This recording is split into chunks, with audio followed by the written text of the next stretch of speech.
تو آئیے دیکھتے ہیں ایک ایسی قدیم کہانی کو جو صدیوں کا سفر طے کر کے آج ہمارے ڈیجیٹل دور میں ایک بالکل نئے انداز سے سامنے آئی ہے یوٹیوب پر۔ یہ کہانی ہے بی بی فاطمہ کے ایمان اور ایک معجزے کی۔ کیا کبھی ایسا ہو سکتا ہے کہ شادی کا ایک سیدھا سادہ دعوت نامہ کسی کے ایمان کا امتحان بن جائے؟ یہی وہ سوال ہے جس پر یہ پوری داستان ٹکی ہوئی ہے۔ تو کہانی کا آغاز ہوتا ہے ایک سازش سے، ایک ایسی سازش جس کا مقصد صرف اور صرف تذلیل کرنا تھا۔ تو سین کچھ یوں ہے کہ مکہ کی کچھ خواتین مل کر ایک منصوبہ بناتی ہیں۔ وہ پیغمبر اسلام کی بیٹی بی بی فاطمہ کو ایک شادی میں بلاتی ہیں، لیکن ان کا اصل مقصد کیا تھا؟ مقصد تھا ان کی سادہ اور پیوند لگے لباس کا مذاق اڑانا۔ مطلب نیت صرف بی بی فاطمہ کی ہی نہیں بلکہ ان کے والد کی بھی سب کے سامنے تذلیل کرنا تھی۔ اور ان کی یہ نیت ان کے لفظوں سے بالکل صاف ظاہر تھی۔ وہ کہتی ہیں، ہم مل کر ہنسیں گے اور ان کا مذاق اڑائیں گے۔ یہ صرف کوئی مذاق نہیں تھا، یہ ایک گہری چوٹ پہنچانے کی سوچی سمجھی کوشش تھی۔ اور یہیں سے بی بی فاطمہ کے لیے ایمان کے ایک بڑے امتحان کا وقت شروع ہوتا ہے۔ یہ ایک بہت بڑی اندرونی کشمکش تھی۔ ایک طرف ان کی اپنی پریشانی تھی کہ میرا لباس تو بہت پرانا اور پیوند زدہ ہے، اور یہ ڈر بھی کہ وہ لوگ میرا اور آپ کا مذاق اڑائیں گے۔ لیکن دوسری طرف ان کے والد کی نصیحت تھی جو صرف حکم نہیں تھا بلکہ حکمت سے بھرا ہوا تھا۔ جاؤ اور ان سے بھلائی کا سلوک کرو، کیونکہ اگر تم نہیں جاؤ گی تو وہ کہیں گے کہ ہم مغرور ہیں۔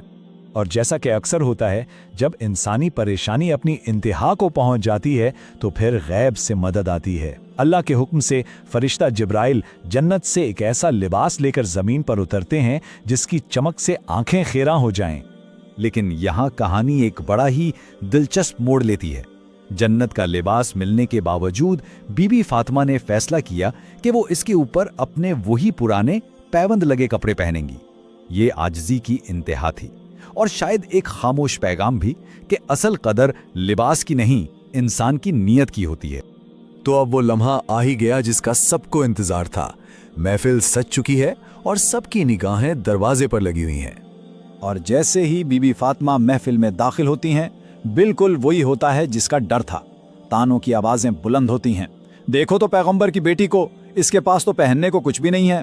ایسا لگ رہا تھا کہ سازش کامیاب ہو گئی، مگر پھر بس ایک پل میں سارا منظر ہی بدل گیا۔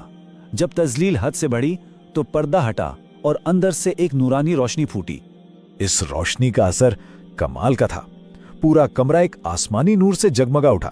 جو زبانیں تانے دے رہی تھیں وہ ایک دم گنگ ہو گئیں، اور جو آنکھیں مذاق اڑا رہی تھیں وہ حیرت سے پھٹی کی پھٹی رہ گئیں۔ ایسا منظر، ایسی خوبصورتی کسی نے کبھی نہیں دیکھی تھی۔ لیکن ٹھہریے، کہانی ابھی ختم نہیں ہوئی ہے۔ یہ معجزہ تو صرف شروعات تھی۔ کہانی کا اصل کلائمیکس تو اب آنے والا تھا، جہاں زندگی اور موت کا فیصلہ ہونا تھا۔ اب دیکھیے کہ چیزیں کتنی تیزی سے بدلتی ہیں۔ ہنگامہ دیکھ کر دلہن آگے آئی، مگر بی بی فاطمہ کی نورانیت کی تاب نہ لا سکی اور وہیں گر کر دم توڑ گئی۔ فوراً ہی سازش کرنے والی عورتوں نے سارا الزام بی بی فاطمہ پر ڈال دیا، لیکن انہوں نے بڑے اطمینان سے سب کو تسلی دی، اللہ سے دعا کی، اور پھر ایک اور معجزہ ہوا۔ دلہن نے آنکھیں کھول دیں، وہ زندہ تھی۔ اب یہ معاملہ صرف ایک معجزے کا نہیں رہا تھا، بلکہ اب یہ ایک چیلنج بن چکا تھا۔